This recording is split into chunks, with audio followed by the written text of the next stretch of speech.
Hello tout le monde, je suis super heureuse de vous retrouver dans cette nouvelle vidéo qui sera un nouveau vlog, un vlog cosy dans lequel je viens vous parler de lecture. J'ai trop hâte de partager certaines choses avec vous, j'ai notamment reçu 2 colis trop chouettes que j'ai hâte de vous montrer. Je vais peut-être commencer par parler de lecture, vous parler de réception d'un film et puis on verra, hein, puisque je ne sais pas trop ce que je vais lire là prochainement. Alors, je vais vous parler d'une lecture que je viens d'effectuer. C'est une lecture qu'on a lue en binôme avec mon compagnon. De temps en temps, on lit des livres ensemble. Quand on a l'occasion, quand on a le temps, on lit des graphiques plus exactement ensemble. Et nous avons lu un livre que j'ai reçu pour Noël de mon amie Céline. Elle m'a offert The Sad Ghost Club, qui est un livre qui a été traduit également en français de Lise Meddings. C'est donc l'histoire d'un petit fantôme. Alors, on comprend très vite que c'est un personnage qui souffre d'anxiété sociale et d'anxiété tout court. Alors ce jour-là, ce petit fantôme a un petit peu du mal à se lever comme tous les jours, je pense. Et le petit fantôme reçoit une notification pour une fête qui va avoir lieu le soir même. Par une impulsion, le petit fantôme va envoyer un message disant qu'il va à cette fête. Et donc, on va voir toutes les angoisses qui naissent à partir de ce message. Et c'est très parlant, je pense, pour les gens qui souffrent d'anxiété. Forcément, ça m'a énormément parlé. Donc je pense qu'il faut quand même savoir que c'est un livre qui sensibilise un petit peu sur le sujet et un livre qui touche très fort les gens qui sont touchés par le sujet. Mon compagnon qui ne souffre pas du tout de ce type d'anxiété a beaucoup aimé la lecture également parce que justement il a plusieurs personnes autour de lui qui souffrent de ça, donc dont moi du coup. Du coup ça lui a beaucoup plu et il trouvait ça très beau et très important. Et ce livre est connecté à un site internet et donne pas mal de pistes sur la fin avec des liens, des sites. Moi j'ai vraiment beaucoup apprécié, j'ai trouvé que ça a fait exactement ce que ça devait faire, donc ça a fait du bien. J'ai vraiment passé un chouette moment avec cette lecture, même si par moments c'était un petit peu dur parce que je voyais très bien ce que vivait ce petit fantôme. Vraiment très chouette. Et il y a une suite, je me demande ce qui va être fait par la suite. Je ne sais pas trop si la suite est aussi bien, mais en tout cas de Sad Ghost Club, oui. Pour le moment, je suis en train de lire toute autre chose. Je suis en train de lire Sur les ossements des morts de Olga Tokarczuk, qui est un roman traduit du polonais. Alors c'est un roman pour lequel, quand je le mets de côté, j'ai envie d'y retourner, donc c'est plutôt positif, donc on va dire que c'est pour le moment une bonne lecture, mais je vais mettre mes lunettes parce que je ne sais pas si ça filme. Mais maintenant je ne sais pas si ce sera une excellente lecture, je ne sais pas trop, je vous avoue, parce que on passe quand même pas mal de temps à parler d'astrologie alors que c'est vraiment une thématique qui ne m'intéresse pas du tout. Je ne sais pas trop vers où on va. On a au début du roman un cadavre qui est retrouvé. Notre héroïne pense que ce cadavre a été assassiné d'une manière tout à fait loufoque. Et je tends à penser comme elle, alors que les autres, les policiers notamment, pensent simplement qu'il s'est étranglé avec un os. Mais notre héroïne a une autre théorie à laquelle je crois, même si c'est pas crédible, mais je pense que ça va être plutôt ça. Oui, je sais pas trop en fait. Je suis contente d'y retourner, mais j'ai envie de savoir où on va. Pour le moment, je sais pas trop dire. J'ai lu également dernièrement, qu'est-ce que j'ai lu? De Cozy Murder Club. Non, un Cozy Mystery, l'affaire je sais pas quoi. Je vous avoue, cette lecture, je ne sais même pas où j'ai mis le livre. Je suis passée très vite dessus. Aux environs de Noël, pour plusieurs raisons, je n'avais plus trop la tête en fait à lire et donc j'ai lu cette lecture un peu plus tard, vers début janvier, et j'étais plus du tout dans le mood de Noël. J'étais déjà dans ce mood que j'ai chaque année, véritablement, cette espèce de déprime de janvier, voilà, cette espèce de déprime là de début janvier, et j'avais plus du tout ce mood de Noël qu'on retrouve dans le roman. Je vous mets la couverture là parce que j'ai la flemme de chercher le livre. C'était un chouette livre, c'était agréable, c'était plutôt bien écrit, mais je vous avoue que l'enquête était un peu nulle. Enfin, voilà, je me rends compte vraiment que c'est pas fait pour moi le Cozy Mystery, ou alors il faut vraiment que ce soit bien fait. En plus, j'ai trouvé hyper frustrante la fin parce qu'on a une réponse à des questions d'un point de vue de l'enquête, mais d'un point de vue relation entre les personnages, il y a quelque chose de hyper frustrant. Donc j'étais un peu déçue, il faut attendre la suite et moi j'ai pas envie en fait d'attendre la suite, j'avais juste envie que ça se clôture et ça se clôture pas comme je voulais forcément, et donc j'étais un peu frustrée de cette lecture et je vous avoue que je suis passée très vite sur cette lecture, donc je pense que j'ai même pas mis de note sur Livradict, je ne sais plus, C'était agréable, mais c'était trop tard pour le lire. En fait, j'aurais dû vraiment le lire autour du 22-23, avant Noël. Je ne l'ai pas lu à ce moment-là, mais je me suis lancée dans Sur les ossements des morts, qui est une lecture sombre qui revient plutôt à mon état d'esprit du moment. Je ne sais pas encore ce que je vais lire après les ossements des morts, tout simplement parce que ce soir, j'ai trop hâte, je vais tirer au sort ma lecture pour la nuit du hasard. J'ai fait une vidéo qui est sortie sur la chaîne qui est ma pile à lire de 2024 dans laquelle je vous présente les 12 livres que j'ai choisis et que je vais tirer au sort au fur et à mesure de l'année.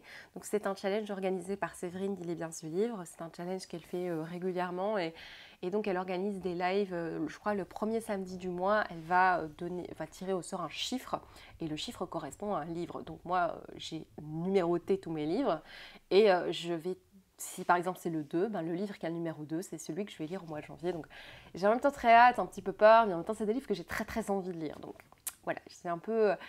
je suis un peu dans le stress. Maintenant, je suis pas obligée de les commencer tout de suite. Je sais que dans le truc, le challenge, la nuit du hasard, après, je pense qu'elle enchaîne avec un read with me où il faut commencer le livre. Moi, je suis pas sûre que je vais le commencer à ce moment-là. Ça dépendra. Ça dépendra aussi de mon avancée Sur les ossements des morts. Ça dépendra aussi à quel point il ressemble. C'est un livre très sombre. Un peu dans la même vibe que Sur les ossements des morts. Eh bien, j'attendrai d'avoir fini celui-là. Voilà. Sinon, quoi d'autre? Pour Noël, j'ai reçu quelques livres. Alors pas beaucoup. Cette année, mon entourage a décidé que j'avais trop de livres. Bon, mon entourage a bien raison, hein, mais j'avais quelques livres quand même que j'avais mis dans ma sélection. J'en ai quand même reçu. J'ai été pourri gâtée d'autres choses aussi, hein. Je ne vais pas me plaindre. Surtout que ça va me permettre moi d'acheter les livres par la suite que je n'ai pas reçus. Mais j'ai quand même reçu quelques livres que je vais vous montrer. Alors je ne vais pas tout vous montrer, je vais vous en montrer 2, puisque c'est ceux dont j'ai envie de vous parler. Et je crois que je ferai un petit book haul au fur et à mesure de livres qui s'accumulent, puisque j'ai quand même acheté 2-3 livres aussi par moi-même. Donc je vais vous faire ça au mois de juin. Non, on est au mois de janvier, Isabelle, tout va bien. T'as vu ce qui se passe dans ma tête, quoi. Tu penses que t'es au mois de juin et en fait, non. Surprise, on est au mois de janvier. Bon, j'ai reçu de la part de mes parents, donc c'était un petit peu le cadeau idéal, puisque mes parents sont musiciens, moi aussi, et dans ma pile à lire, dans ma wishlist plus exactement, il y avait la biographie de Poulenc. Et je suis très heureuse d'avoir reçu cette biographie-là, parce que c'est celle que je voulais, et il n'y en a pas en même temps 36 000. Poulenc, c'est mon compositeur préféré. Je suis passionnée par ce compositeur, un compositeur français du XXe siècle, et je vénère ce compositeur, et donc je voulais lire une de ses biographies parce que j'ai beau jouer ses œuvres, j'ai envie d'en savoir plus sur lui, et donc cette biographie n'est pas très longue, donc c'est chouette, et en plus elle est illustrée avec des photos, et ça j'aime beaucoup parce que j'avais peur d'avoir quelque chose de très dense que j'aurais jamais envie de lire. Ici ça va être plus agréable, c'est assez fluide, et je ne sais pas si elle est bien, hein, mais ça me permettra d'en savoir un petit peu plus sur lui. Voilà, donc ça c'est un cadeau que je suis hyper heureuse d'avoir reçu. J'ai reçu aussi d'autres petites pépites que je vous présentais du coup dans le book haul. Et là, sous la main, j'ai... Comment je peux avoir ça sous la main? Parce que c'est immense. J'ai reçu le tome 5 de Harry Potter illustré. Alors effectivement, ce sera le plus gros. Je ne sais pas s'il y aura des autres puisque ce n'est plus Jim Kay. Alors je ne me suis plus trop renseignée parce que je vous avoue qu'au niveau de Harry Potter, je ne me renseigne pas trop sur ce qui se passe. Mais j'étais tombée sur l'info que Jim Kay n'illustrera pas la suite. Donc voilà, je ne sais pas ce qu'il en sera pour la suite. En tout cas, j'ai reçu le tome 5 illustré. Il est splendide, il est très lourd. C'est en VO. Il n'est pas exclu que je fasse une relecture cette année. Voilà. Ensuite, je suis allée au cinéma hier. Nous sommes allés au cinéma avec mon compagnon. J'ai demandé à mon compagnon de regarder Hunger Games, donc l'adaptation du préquel d'Hunger Games. Je savais qu'en allant voir ce film, j'allais me vider l'esprit et ça n'allait pas être hyper... Enfin voilà, c'est un film qu'on a vu justement pour les effets spéciaux, pour passer un moment sans réfléchir en fait. Et c'est vraiment ce qu'on a retrouvé. Il a vraiment apporté tout ce que je recherchais à ce moment-là. Donc c'est-à-dire un film divertissant. C'est pas un film qui m'aura impactée au point de chialer toute la soirée parce que ça m'arrive très souvent quand je regarde un film. Je suis très très très fort prise par les émotions. Après avoir été au cinéma, en général, je ne sais plus avoir de vie sociale parce que je suis dans le film, je vis le film, je suis le film, je suis les personnages. Je savais que dans Hunger Games, je n'allais pas retrouver ça et c'était le cas. Hein. Donc c'est-à-dire que quand le film était fini, 10 minutes après, on en parlait, on critiquait un peu, mais c'était bon, j'étais plus trop en tout cas dans le film. C'était plutôt chouette, j'ai fortement apprécié le jeu de l'acteur principal, j'ai adoré. Alors par contre l'actrice principale, je pense qu'elle a été choisie pour ses talents de chanteuse, mais par contre le jeu d'acteur était épouvantable. Il y a quelques acteurs comme ça épouvantables, mais je vous avoue que vraiment l'acteur principal était très très bon. Il y a des choses qui, je trouve, n'avaient pas de sens, c'était pas très subtil, pas très fin, mais en même temps, j'en attendais pas beaucoup, donc voilà. Mais pourquoi je vous raconte toute ma vie? Je vous dis tout ça parce que j'ai très envie quand même de lire ce roman. Parce qu'en fait, j'ai trouvé l'histoire bien faite. Je sais que Suzanne Collins, c'est quand même une bonne autrice. J'avais adoré les Hunger Games et donc, je vous avoue, j'ai très envie de lire La balade du serpent et de l'oiseau chanteur. J'aurais même pu le mettre dans le challenge de Sèvres. J'aurais pu mettre un numéro sur ce livre, mais je me dis, en étant honnête avec moi-même, que je ne suis pas sûre que j'aurais envie de lire ce livre dans 3 mois. Si je pioche ça au mois de mars, j'aurais plus envie de le lire. C'est maintenant que j'aurais bien envie de le lire, donc je pense que je vais le rajouter dans ma pile à lire du mois de janvier, qui se rallonge. Ouais, ça me tente bien parce que moi j'avais adoré Hunger Games. J'hésite aussi à le lire après avoir relu les Hunger Games, mais bon, je les ai déjà lus 2 ou 3 fois, donc je sais pas. En tout cas, c'est une histoire que j'adore et j'ai vraiment hâte de voir ce que ça fait au niveau du livre parce que j'ai trouvé l'histoire chouette. Vraiment. Il y avait des choses, certaines incohérences et certaines choses pas très fines, mais je pense que ça vient plus du fait que c'est un film. Je pense que dans le livre, ça doit être mieux fait et ça, franchement, il me tente beaucoup. N'hésitez pas à me dire si vous l'avez lu. J'aimerais bien vous parler de 2 choses. Première chose, je vais vous parler là maintenant d'un colis que j'ai reçu de la part des éditions Libretto. Les éditions Libretto m'ont contacté pour recevoir une box anglaise. J'ai reçu cette box anglaise, je vous montre un petit peu tout ce qu'il y avait à l'intérieur. Je suis hyper ravie, bien évidemment. Donc c'est une box consacrée à la littérature anglaise, comme je viens de le dire. J'ai reçu notamment L'Aviateur anglais de Herbert Ernest Bates, qui est un livre qui se passe en plein cœur de la Seconde Guerre mondiale. Donc c'est 5 Anglais qui se réfugient dans une ferme tenue par des résistants. Et ceux-ci acceptent de les cacher dans leur moulin et de leur obtenir de faux papiers pour qu'ils puissent rejoindre la zone libre. Dans la box, il y avait La recluse du manoir de Wildfell Hall. Alors sachant que ça, c'est un de mes romans préférés. Un jour, je vous ferai un top 50 de mes livres préférés parce qu'il y a tellement de choses extraordinaires que j'ai lues ces dernières années. En fait, je me suis dit que j'allais vous l'offrir, puisque je l'ai déjà. J'allais faire un concours, un de ces 4, pour vous l'offrir. Alors, il se fait que dans mon colis, il y avait du lemon curd, qui est un mélange un petit peu collant à base de citron. Malheureusement, il a coulé et donc il y a eu un petit peu de lemon curd sur la recluse du manoir. Donc je vais voir si mon exemplaire à moi n'est pas en meilleur état que celui-là et donc je vous ferai gagner soit mon exemplaire à moi ou je ne sais pas encore, je dois encore un peu réfléchir. Ensuite, il y avait Le cœur et la raison. J'ai déjà entendu parler de ce livre, c'est de Dorothy Lee Sayers. C'est l'histoire d'Harriet qui retourne à Oxford afin de participer à une soirée étudiante. Elle va retrouver des amis et des professeurs. Et il y a des événements inquiétants et menaçants qui viennent troubler la quiétude du lieu prestigieux qu'est l'établissement scolaire. Et on est entre le roman policier et le roman traditionnel et ça a l'air vraiment chouette. Et alors il y a Le fantôme et Madame Muir de R.A. Dick. Ça se passe au début des années 1900 en Angleterre. Une jeune et belle veuve, Lucy Muir, décide de louer un cottage dans la station balnéaire de Whitecliff. Est-ce que c'est... Alors, si c'est un roman victorien, je ne sais pas. Hein. Si c'est un roman victorien, je vais un petit peu me renseigner. Mais si c'est un roman victorien, je ne sais pas en quelle année c'est sorti en fait. Peut-être que ça rentrera dans le challenge justement de littérature victorienne, puisqu'il y a un mois où il faut lire une histoire de fantôme. Et alors, ça, c'est un roman victorien par contre. C'est un Wilkie Collins, Pierre de Lune. Je crois que je l'ai déjà.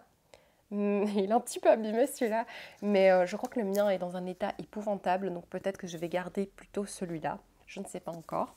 Et alors j'ai reçu des petits goodies que je vous montre là dans les plans.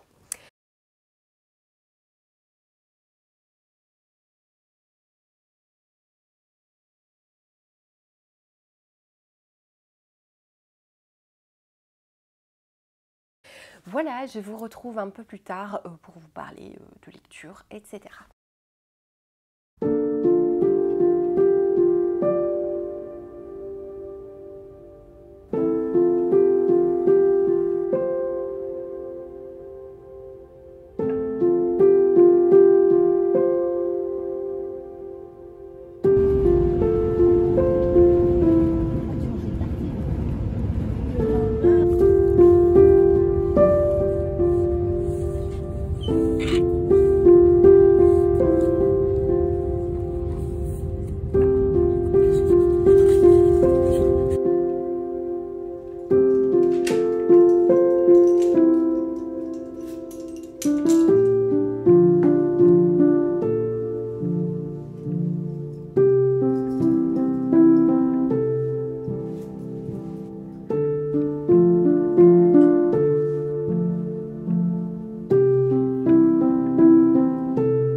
Je suis super heureuse de vous retrouver un petit peu plus tard puisque j'ai terminé un roman, j'ai acheté pas mal de petites choses, j'ai fait un petit craquage que j'ai envie de vous partager et j'ai également une petite chose à vous partager puisque j'ai été recontactée par la marque Ouillard. Alors je pense que si vous me suivez depuis un moment, vous avez déjà entendu plusieurs fois parler de cette marque, mais c'est vrai que ça fait un moment que j'en avais plus parlé. Donc Ouillard, c'est un site de bijoux sur lequel j'ai plusieurs fois commandé et qui aussi m'a plusieurs fois envoyé des bijoux pour vous en parler. Cette vidéo n'est pas en partenariat avec la marque Ouillard et je ne reçois pas de commission sur le pourcentage ou quoi que ce soit. Je ne reçois pas d'argent sur ce partage de cette marque. Ils m'ont simplement envoyé les bijoux et m'ont demandé d'en parler dans une vidéo, ce que je vais donc faire. Ça fait un moment que j'ai plus commandé sur le site, il y a un moment que j'avais plus reçu de bijoux de leur part. Du coup, je suis retournée sur leur site et j'ai vu qu'il y avait pas mal de petites merveilles qui sont sorties. Et du coup, j'ai choisi deux choses. Alors, ce sont des produits qui sont faits par des partenaires français ou espagnol. Ce que j'aime beaucoup avec ce site, c'est quand vous faites une commande, il y a 50 cents qui sont à chaque fois reversés vers une association de votre choix. Donc au moment où vous faites la commande, vous choisissez l'association pour laquelle vous avez envie de reverser. Je sais quand j'avais passé commande à l'époque, je crois que c'était pour la Ligue contre le cancer. Il y a quoi en ce moment voilà, vous pouvez un petit peu choisir la Ligue contre le cancer, la SPA, e-enfance, protection de l'enfance sur internet, etc. Donc voilà, vous pouvez choisir et ça je trouve ça super chouette. Donc je vais vous partager les bijoux que j'ai choisis cette fois-ci et je vais vous partager aussi un chouette petit code promo. Alors moi sur leur site en général je commande ou je reçois, ça dépend, des bagues et des bracelets principalement. J'ai aussi quelques colliers et des boucles d'oreilles. Donc voilà, j'ai un petit peu de tout. Ça fait un moment que je porte leur bague, ça fait presque 2 ans, voire même 3 ans que je porte leur bague, qui ne bouge pas, j'ai eu aucun problème. J'ai notamment un bracelet que je porte depuis à peu près 1 an, enfin, au quotidien, qui est celui-ci. Ah, celui-là, je l'ai rajouté aujourd'hui, c'est vrai que je le mets de temps en temps aussi. Celui-là ne bouge absolument pas, il est super beau et il ne me gêne pas du tout dans mes activités. Je pense que ça fait au moins 1 an que je le porte, oui, au quotidien. Je ne le sens pas, il n'a pas bougé, il est toujours en bon état, tout va très bien. C'est à chaque fois en plaqué or. Ils ont aussi des bijoux en argent, il me semble, mais globalement, je choisis toujours le plaqué or parce que j'aime beaucoup cette couleur. Je porte également souvent leurs bagues, j'en ai pas mal de chez eux. Et une paire de boucles d'oreilles de chez eux, puisque moi j'aime bien les boucles d'oreilles un peu plus grosses. Ils ont plutôt des choses discrètes et raffinées. Moi, je préfère souvent les plus grosses boucles d'oreilles, mais la petite paire que j'ai est très jolie également. Alors dans la sélection cette fois-ci, j'ai choisi 2 bijoux d'une collection que je trouve superbe et j'ai choisi ça aux environs de Noël, donc forcément j'avais aussi les yeux, j'avais envie de mettre des choses qui brillent et donc j'ai choisi une bague qui brille. Comme vous voyez, c'est super bien emballé. Alors je crois que l'emballage a un petit peu changé depuis la dernière fois. C'est bien protégé bien évidemment et je porte cette bague là depuis le 23-24 décembre, un truc comme ça, et elle est sublime. Je ne peux pas vous dire maintenant au niveau de la qualité de cette bague en particulier, mais je les porte depuis plusieurs années et j'ai aucun souci avec ces bagues. Donc voilà, très très très belle celle-ci. Et alors j'ai choisi aussi un bracelet, donc je collectionne un petit peu les bracelets de chez eux. J'ai notamment ce jonc. Et donc ce que j'ai choisi ici, c'est ce bracelet hyper raffiné, il fait tout son effet. Alors je ne suis pas sûre de le porter au quotidien parce que j'ai trop peur de l'abîmer, de perdre une pierre ou quoi que ce soit. Ça m'est jamais arrivé, mais j'ai vraiment peur que ça arrive. Donc c'est pas quelque chose que je vais porter au quotidien, mais voilà, c'est très très beau, je trouve que c'est très fin, très élégant. Et du coup, je partage avec vous un petit code promo. Ils m'ont donné un code promo sur leur site. Si vous utilisez le code ISA15, vous avez droit à 15% sur tous les bijoux. Alors c'est hors pack bijoux, mais exceptionnellement, ce code promo est valable aussi sur la superbe collection Aphrodite. Et alors attention, le code promo n'est valable qu'une semaine après la sortie de cette vidéo. Donc voilà. Merci beaucoup à nouveau pour cette opportunité, parce que je trouve particulièrement ceci très très très beau. Alors, je vais vous parler du livre que j'ai terminé et je vais terminer avec un book haul et je pense que ce sera là, ça signera la fin de cette vidéo. J'ai enfin terminé ma lecture sur les ossements des morts d'Olga Tokarczuk. Alors je vous disais la dernière fois que j'avais envie de retourner dans le livre mais je n'étais pas sûre d'apprécier et là j'ai terminé et en fait j'ai beaucoup apprécié ma lecture. On a une ambiance quand même assez sombre. Alors on va suivre cette vieille dame qui a des idéaux qui me touche énormément puisque cette vieille dame refuse de faire du mal aux animaux. Et dans son village, il y a des meurtres qui sont perpétrés au fur et à mesure de la lecture et elle est persuadée que ce sont les animaux qui se vengent de tout le mal qu'on leur fait. Et on va suivre un petit peu cette dame dans sa vie du quotidien avec ses petites manies, avec sa folie de l'astrologie. Elle est passionnée par l'astrologie. On voit ces contacts aussi qui se créent avec des gens du voisinage. Au fur et à mesure de la lecture, elle rencontre des nouvelles personnes, elle crée des liens avec de nouvelles personnes, alors qu'au départ, elle ne voyait pas grand monde, à part un de ses anciens élèves qui vient tous les vendredis pour traduire de William Blake. J'ai trouvé ça très beau comme histoire. J'ai adoré tout ce que défend cette vieille dame, en fait. J'ai adoré sa lutte pour la défense des animaux. Bien forcément, en étant végane, je ne pouvais qu'adorer. J'ai adoré son discours, même si effectivement tout le monde la prend pour une folle autour d'elle. Mais moi j'étais à fond avec elle, je suis d'accord avec toi, tout ce que tu dis c'est vrai. Et on voit un petit peu l'aberration du monde actuel, des réflexions.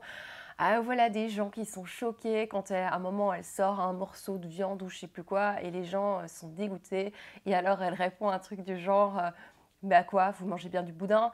Et elle a ces remarques acerbes comme ça que je trouve très vraies forcément. Je suis très attachée à cette dame que je trouve extrêmement touchante. J'aime beaucoup les relations qu'elle développe avec plusieurs personnages dans le livre. J'aime beaucoup le fait qu'elle nomme pas les gens par leur nom mais par des surnoms et des surnoms très originaux. Il y a pas mal d'humour en fait dans ce livre, je m'en suis rendu compte au fur et à mesure de la lecture. Effectivement au début c'est assez lent, donc on ne sait pas trop vers où on va et en fait on se laisse prendre, je trouve. C'est un livre qui s'apprivoise. on se laisse prendre par cette ambiance, par cette... si on aime, forcément, on l'apprivoise, on se laisse prendre, on a envie de savoir ce qui va se passer. C'est vraiment ce que j'ai ressenti. J'ai mis du temps à rentrer dedans, mais plus j'avançais, plus j'avais envie d'y rester. Et quand je l'ai terminé, il me reste encore de très belles images de ce livre. C'est quand même un livre assez cruel, hein. Oui, j'ai beaucoup aimé. J'ai même corné des pages. J'avais pas de bic, j'avais pas de crayon sous la main. Et il y a certaines phrases qui m'ont bien parlé. Par exemple, une dame qui lui dit « Vous savez, j'ai parfois l'impression que nous vivons dans un monde que nous inventons pour nos propres besoins. Nous décidons ce qui est bon ou pas, nous inventons des grilles de signification.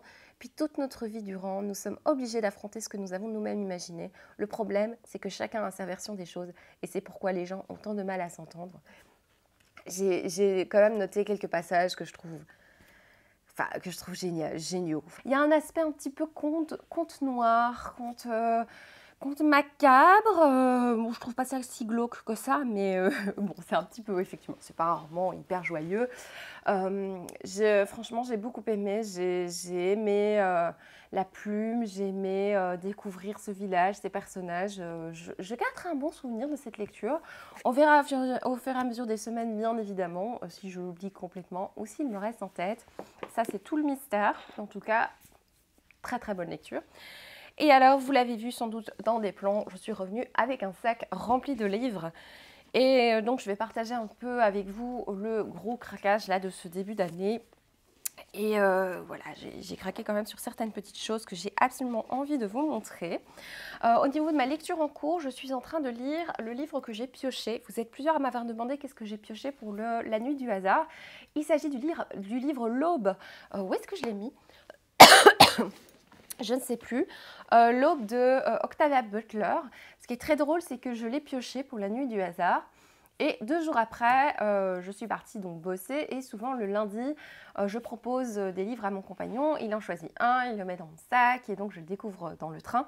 Et donc, je ne savais pas si j'avais envie de lire tout de suite le Octavia Butler ou un peu plus tard dans le mois, mais je l'ai mis dans la sélection de livres que je voulais absolument lire. Vous avez vu un petit plan, je pense. Et en fait, c'est le livre qu'il a choisi. Il ne savait pas du tout, hein, il a choisi celui-là, donc ça tombe bien. Je vais commencer, enfin j'ai lu 2 pages, hein, donc je ne peux pas vous donner d'avis ni quoi que ce soit. Alors, j'ai quand même acheté des choses. J'ai acheté un manga qui me tentait beaucoup. Il s'agit des Carnets de l'apothicaire, Enquête à la cour. Donc, c'est d'après le roman qui est publié chez Lumen. Voilà, ça me tente pas mal. Les dessins ont l'air assez chouettes. J'aime beaucoup les petites couvertures et forcément, Enquête à la cour. Moi, ça me tente bien. On verra, hein, comme toujours avec les mangas. Je ne sais jamais vers où je m'aventure. Alors, oui, celui-là, j'ai découvert son existence grâce à Pico. Donc de la chaîne Pico Books, qui a un Discord sur lequel elle propose des lectures communes. Et en ce moment, la lecture commune, c'est ce livre. Alors, je ne dis pas que j'ai forcément envie de le lire en lecture commune avec le groupe, parce que vous savez, moi, les lectures communes, et surtout fin du mois, normalement, il y a une lecture commune de Nevernight que je vais tenter de faire, et c'est dans 10 jours. Donc, je pense que vous allez voir la taille de ce livre-ci, ça ne va pas être possible de faire les deux. Donc, et je ne suis pas sûre d'avoir envie de lire ça maintenant, mais j'ai découvert l'existence de ce livre grâce à Pico. En fait, c'est un livre qui a été adapté en série et mon compagnon a adoré la série. Il est super fan de cette série. Il s'agit de la série The Expanse. Et en fait, ça vient d'un livre que je ne savais pas, donc c'est grâce à Pico que je l'ai découvert. Et visiblement, The Expanse, c'est en gros Game of Thrones en mode science-fiction, quoi. Voilà, ça m'a donné très très envie et donc j'ai eu envie d'avoir le livre, surtout que je sais qu'il est sorti en poche, c'est une saga, hein, donc voilà, assez facilement trouvable. Moi je l'ai commandé sur le site Librel. En fait c'est un site qui recense toutes les librairies indépendantes belges et donc vous pouvez choisir la librairie vers laquelle les livres vont être commandés. Donc par exemple j'ai vu qu'ils pouvaient le réserver à la librairie Flagey, qui est une librairie que j'adore, et donc j'ai commandé chez Flagey et en quelques jours c'est arrivé, j'ai reçu un mail à la librairie Flagey, j'ai été l'acheter là. Donc j'aime beaucoup ce système de réservation, j'aime beaucoup ce système. Et donc il s'agit donc de l'éveil du Léviathan, The Expanse, donc de James S.A. Corey. Voilà, c'est un gros pavé et je l'ai pris aussi parce que je sais que c'est, comme mon compagnon a adoré la série, j'ai aussi envie qu'il puisse lire aussi le roman. Donc ça me fait plaisir, si c'est pas moi qui le lis en premier, ce sera peut-être lui parce que je sais qu'il aime beaucoup cette histoire. Donc voilà, c'est un achat de couple, on va dire. Voilà. Là, j'ai été influencée largement par ma copine Lucie qui a parlé de ce livre, enfin qui en a parlé. À l'heure où je vous parle, elle n'en a pas encore parlé, mais vu la fréquence de ces vidéos, elle va en parler très prochainement. Elle en a certainement parlé quand la vidéo sortira. Mais en tout cas, elle est en train de lire ce livre sur Instagram. Elle n'arrêtait pas de dire « Oh, c'est trop bien !» Et elle a partagé plusieurs publications. Elle disait « Oh, voilà, la lecture est trop bien !» Et donc, moi, j'ai craqué parce que ça m'intéressait beaucoup. Il s'agit de La Reine du Noir de Julia Barthes. C'est un roman noir. C'est un huis clos qui se passe dans une maison, dans un manoir, je ne sais pas trop. En tout cas, c'est l'histoire d'une romancière qui va réunir plusieurs autrices, il me semble, pour faire... je pense un séminaire d'écriture, quelque chose comme ça, si je ne me trompe pas. Effectivement, un séminaire d'écriture qui se passe dans un manoir et je pense qu'il y aura des manipulations, donc un côté un petit peu thriller qu'on peut peut-être retrouver dans le livre de Armelle Carbonell qui est L'Empereur Blanc, il me semble. Ça peut faire penser à L'Empereur Blanc, mais ici on nous dit que c'est un huis clos gothique et féministe. Voilà, donc on aura sans doute pas mal de messages qui seront disséminés dans la lecture. Je vous avoue que je suis très tentée par cette lecture. Voilà. Ensuite, j'ai craqué sur un livre d'une autrice que j'avais découverte il y a 2 ans maintenant. J'avais lu de cette autrice Entre toutes les mers qui m'avait bien marqué, qu'elle était une de mes meilleures lectures, du coup 2020. Voilà. Et elle a sorti un livre qui s'appelle Des murmures et je pense qu'on va être un peu sur le même type de thématique puisqu'on est dans un village, les voisins parlent, se posent des questions, des secrets éclatent, le vernis se craquelle, ça, voilà, c'est du thriller domestique. Je pense que Sève est en train de le lire, je ne sais pas si elle l'a aimé, enfin si elle l'a fini là à l'instant. En tout cas, voilà, Ashley Audrin, j'avais beaucoup aimé, j'avais hâte d'en retrouver un autre. Et là, je suis un peu partagée, j'ai envie de tout lire à la fois, c'est terrible. Et alors, j'ai craqué sur le roman de Jérôme Collin. Alors, je suis très fan de ce chroniqueur radio. Alors maintenant, ça fait longtemps que j'ai pu écouter la radio justement, donc je crois que ça fait bien 1 an que j'ai pu écouter la radio, mais à l'époque où j'écoutais beaucoup la radio, j'aime beaucoup ce que fait Jérôme Collin, ses chroniques. Et il a sorti un livre qui s'appelle Les Dragons et j'ai été convaincue par plusieurs chroniqueurs qui en ont parlé, qui va parler d'une histoire d'amour entre adolescents et je crois que ça doit parler de lui-même en fait. Voilà, puisqu'on parle de Jérôme qui a 15 ans et il s'agit de Jérôme Collin. Donc je suis très intriguée par cette lecture, un roman très court. Donc ouais, j'ai très hâte de le découvrir celui-là, alors qu'il ne m'avait pas forcément interpellée, j'avais pas tilté que c'était Jérôme Collin. Et puis, mais en fait c'est Jérôme Collin. c'est marrant, parfois je vois le nom, mais je tilte pas que c'est la personne. Enfin, je sais pas comment...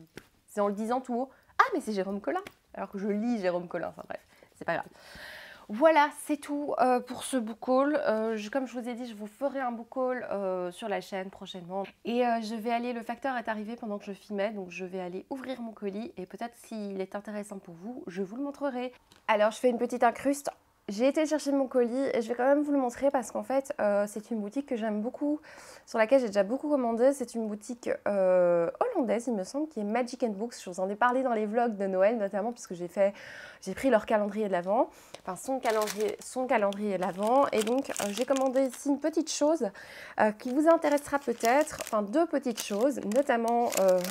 je vous montre. En fait, je me suis dit, je suis quelqu'un qui a une très petite mémoire. J'ai très peu de mémoire et parfois pour faire des chroniques de romans, c'est très compliqué parce que je me souviens très peu. Parfois, ça m'arrive de complètement oublier le livre 3 jours après, de plus savoir ce que je veux dire. Parfois, je mets du temps aussi avant de parler du livre sur YouTube. Alors, c'est chouette, hein, c'est bien de savoir aussi qu'est-ce qui reste en mémoire quand tu as lu un livre il y a genre 5 jours. Mais j'aime bien aussi avoir des choses à vous dire et ne pas me retrouver, bon, j'ai tout oublié, je suis désolée. J'ai envie d'avoir quand même des choses pertinentes à vous dire. Et donc, j'ai pris les book reviews. Ici. Donc c'est des petits post-it que je vais du coup glisser dans les livres que j'aurai lus, comme ça dès que j'aurai lu le livre, je noterai une petite book review. Alors je pourrais le faire sur Livre Addict, mais parfois il y a des trucs que je n'ai pas forcément envie de partager sur Livre Addict. Donc là je vais utiliser celui-là pour les livres. Et alors j'ai décidé aussi d'utiliser l'autre, je ne sais pas encore lequel des deux j'utiliserai pourquoi, mais d'utiliser l'autre pour mes livres de recettes, puisque je cuisine énormément, j'adore ça, c'est une passion. Et en ce moment, je cuisine beaucoup d'un livre de La Petite Okara, qui a sorti un livre vegan récemment. Et donc, j'aime bien noter qu'est-ce qui a marché, qu'est-ce qui n'a pas marché, mais j'ai pas envie d'abîmer non plus le livre. Et donc, je me dis, c'est parfait, là, je pourrais noter la date à laquelle j'ai fait, tips d'amélioration pour la recette, et un autre pour les petites chroniques. Je trouve ça trop chouette. Alors, je pensais que ce serait adhésif, mais pas du tout, mais c'est pas grave du tout, je glisserai je mettrai un petit machin pour l'attacher. Et alors j'ai commandé un autre truc qui vous intéressera peut-être. J'ai décidé de commander, donc c'est enroulé. Je trouve le concept très intéressant. Donc j'ai réussi à l'ouvrir. Il s'agit d'un poster avec mes lectures de 2024. Donc c'est trop bien. Dès que j'aurai lu un livre, je l'écrirai dans le petit bazar, je le colorierai. Ou alors je fais une pile à lire, mais toi et moi, nous savons la pile à lire. Donc je vais plutôt mettre toutes mes lectures de 2024, comme ça ce sera super chouette. Et peut-être que je ferai un code couleur, je colorierai dans une couleur les coups de cœur, et puis dans une couleur les bofs. Et...